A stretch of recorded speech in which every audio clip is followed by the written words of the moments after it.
Hey everyone, happy April Fools. This year I decided to put my own spin on the tradition of April Fool's what-ifs, by not doing an outlandish story, but instead a very plausible story from a fandom I haven't covered before, that being Ben 10. Depending on how you all respond to this story, I might continue to branch out into more stuff, like Kingdom Hearts and Harry Potter what-ifs, so if that's something you want to see, let me know in the comments below, as well as what you think of this story, and if you want to see it continue. And while I have your attention, I'd like to mention that less than 35% of my viewers are subscribed, so if you like my content but aren't subscribed, please consider doing so, since it costs nothing, tells the YouTube algorithm to promote my stuff, and ensures that you'll never miss out on an upload. But without further ado, let's get into the story. We begin during the events of the appropriately named episode Kevin 11. After getting into a fight with his grandpa Max, Ben had befriended a young delinquent named Kevin, with energy absorption powers, and though at first he had admired the older boy's free-willing style of life, he had come to realize that it came at the cost of being selfish, bordering on immoral, as Kevin had been more than willing to endanger hundreds of innocent people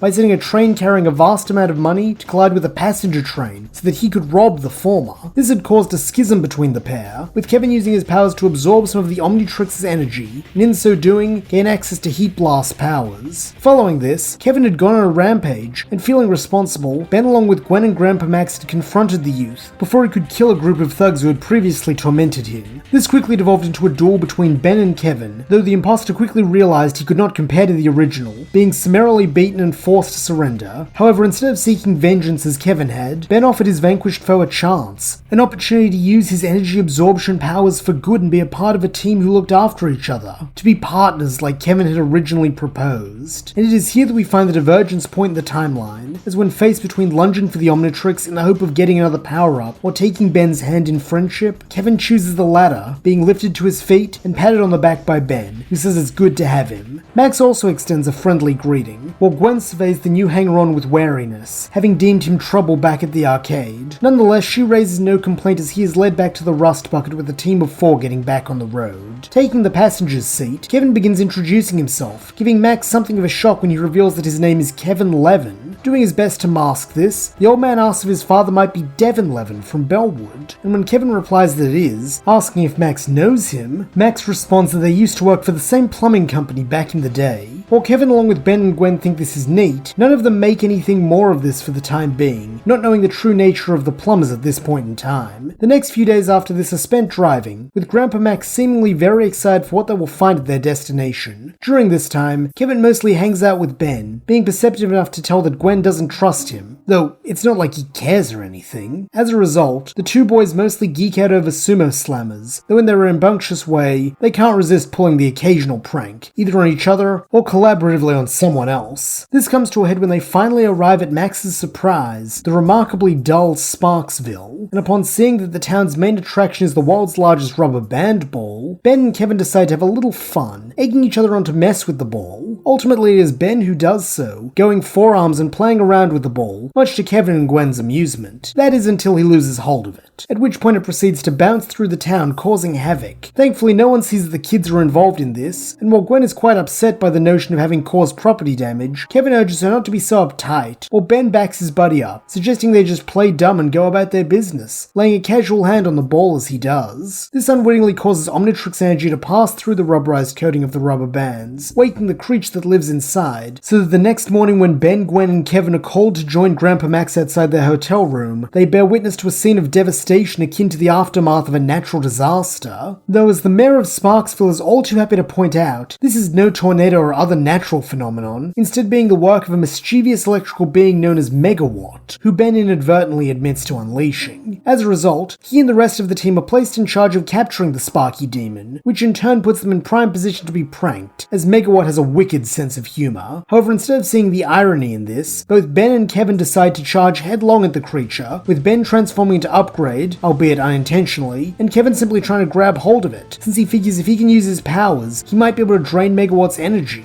Unfortunately, neither strategy is especially effective on its own, as Megawatt dances circles around them before pelting Ben with cans from a nearby soda machine and giving Kevin a wedgie. From the sidelines, Max suggests that maybe instead of each trying to take down Megawatt, they should work together, with Gwen adding that they should approach it like one of their stupid pranks. This gives the pair an idea, with Ben firing one of his lasers directly at Megawatt, though as with the others, the electrical fiend easily avoids it, zipping into the air. However, this is not an issue, as the true target of the blast was Kevin. with him absorbing the concentrated energy and launching it directly back at Megawatt from behind.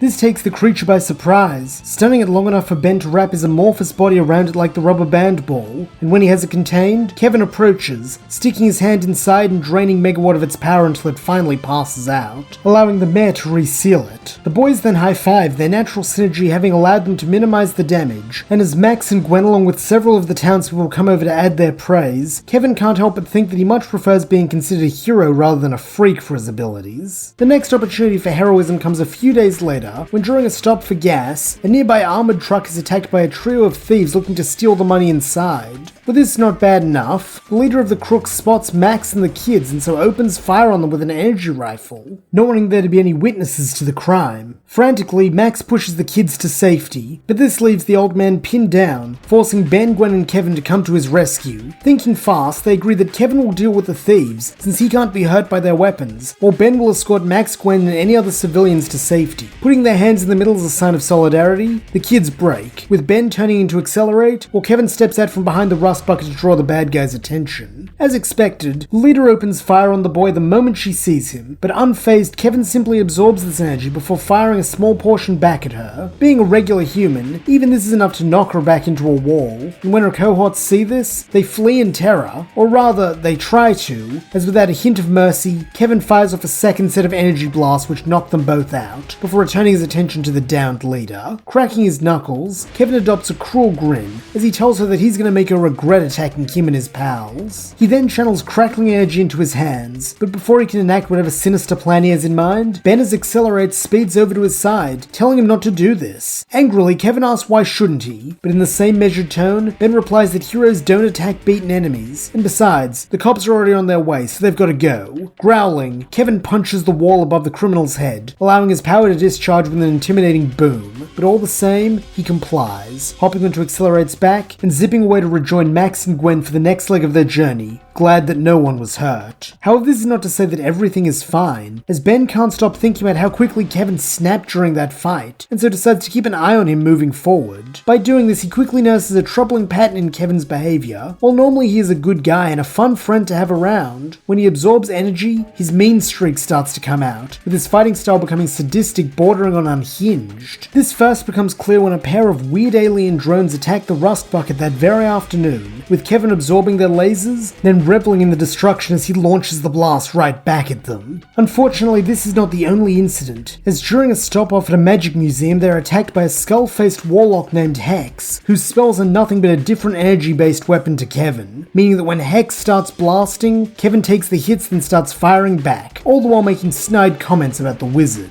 However, this is not the issue. What troubles Ben is the wanton way in which Kevin fights back, showing more concern for taking down Hex and proving just how much of a badass he is than the safety of the innocent bystanders caught in the crossfire. It seems that Ben is not the only one who sees this, as with a scowl and a smack over the back of his shoulder, Gwen tells Kevin to knock it off, calling him a freak. At once the black-haired boy rounds on her, fire in his eyes as energy crackles between his fingers. For a moment it looks like Kevin is going to blast Gwen to smithereens, but before he can make the choice one way or the other, Ben in his Accelerate transformation darts between them, snapping at Kevin to get a hold of himself, since he needs his partner to back him up. This seems to bring Kevin back to his senses, with him returning to laying down suppressive fire so that Ben can zip and strike at Hex's vulnerable points. With them working together, the magician falls in no time at all, but this doesn't mean that Ben has forgotten Kevin's actions. As a result, Ben decides to confide in his grandfather, hoping he might know what to do about Kevin's demeanor shift, and good as ever, Max does not disappoint, pulling Kevin aside that evening while Ben and Gwen are bickering over a charm Ben took from Hex so they can have a private talk. Not wanting to put Ben in an awkward position, Max presents the theory of Kevin's erratic behavior after absorbing energy as his own, though unfortunately, Kevin's perceptive and guarded nature allows him to see through this, growing defensive as he accuses the Tennysons of talking about him behind his back. As he does this, Max remembers something Kevin's father Devon told him about Osmosians, that they undergo severe amounts of mental strain the more energy they absorb, something Kevin's been doing an awful lot of since joining their group. Not wanting to further burden the boy's psyche, Max adopts a placating tone, insisting they're simply worried about Kevin's well-being, though the preteen has a hard time believing this, and so shrugs the old man's concern off with a gruff, yeah whatever, before returning to the rust bucket's bedroom to be alone.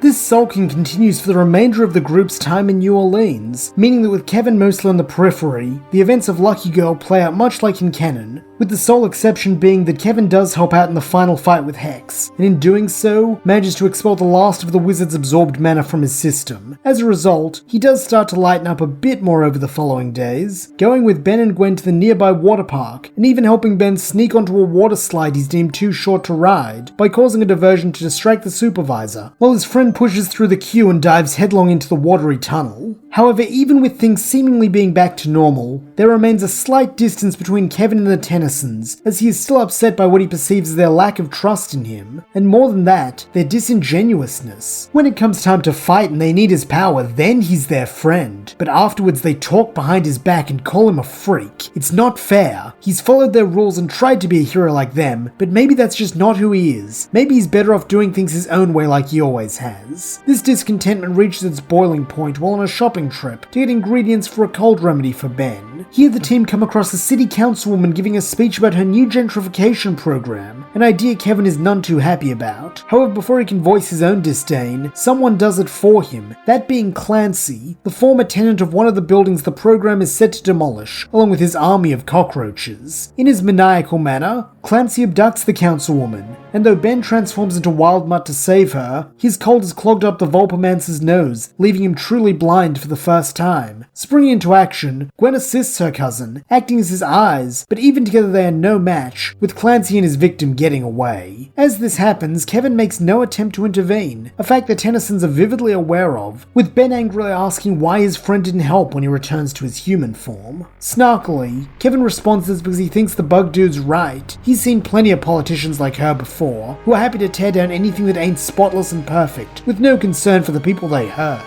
Since those people are always the little guy who can't further their careers, so to the politicians, they might as well be cockroaches. This outburst leaves Max and even Gwen conflicted, as they can see where Kevin's coming from and how his experiences growing up on his own have sculpted these views, but at the same time, they can't just let an innocent woman die. Ben, however, has a much less nuanced perspective. His illness coupled with the wound to his pride at this recent failure causing him to be far more irritable than he otherwise might have been, as he snaps that he can't believe what he's hearing. How can Kevin honestly defend that freak? This is exactly the wrong thing to say, as just like with Gwen back in the Magic Museum, the use of the term freak sets Kevin off, with him snapping at Ben to just admit that he sees him the same way he does Clancy. However, this seems to be a rhetorical statement, as before the other boy can utter a sound, Kevin shoves past him, saying he's done with a lot of them, since they just don't get him, and he doesn't know why he thought they would in the first place. Seething, Ben goes to spit back something scornful, but before he can, Grandpa Max puts an arm around him, telling the boy that Kevin just needs some time to cool off, and they can go find him later. Right now the councilwoman needs to be their top priority. Though as it turns out, Kevin is already waiting for them at Clancy's apartment building, having seemingly rallied around the Bugman as a fellow outcast. This results in a fight between Kevin and Ben that mirrors their first fight in New York's subway, though with Ben as forearms rather than heat blast. Unfortunately for Clancy, the structurally unstable old building simply cannot withstand a battle like this, resulting in its collapse, though there is one bright side, that in a moment of purest instinct, Ben demonstrates just how much he cares for Kevin, pulling him to safety along with his family in spite of what a jerk he'd been. This gesture is not lost on the older boy, and it is only now by witnessing it that Kevin comes to understand what true friendship is, and that he has one in Ben.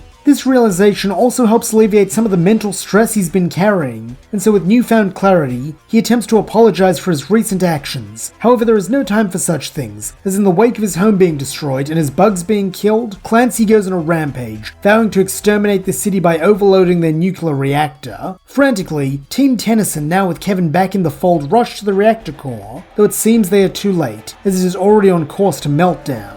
Once, Kevin would have simply tried to take all the radiation into himself, but things are different now, and so deferring to Ben, Kevin stands back as the other boy transforms into Heat Blast, and uses his cold-induced freezing power to cool the core and save the day. Following this, the group all return to the Rust Bucket with Ben in high spirits as that final gambit seems to have cured him of his cold. Kevin conversely remains silent, still trying to think of the words to make up for his recent actions, though before he can find them, Clancy once more rears his ugly head, having his remaining bugs halt the RV as he climbs aboard, swearing vengeance. However, Kevin is not in the mood for more of the Bugman's interruptions, and so simply knocks him out with a punch to the jaw, just as Ben hurls Grandpa Max's cold cure out the door to lure away the insects. The two boys then lock eyes, And though Kevin knows this is the moment to clear the air and explain himself, all he can muster is 2 words. We good? Thankfully, Kevin does not have to wait for a response, as at once a wide smile cracks Ben's lips, and as he claps his friend on the back, ushering him once more into the rust bucket, he confirms that they are good.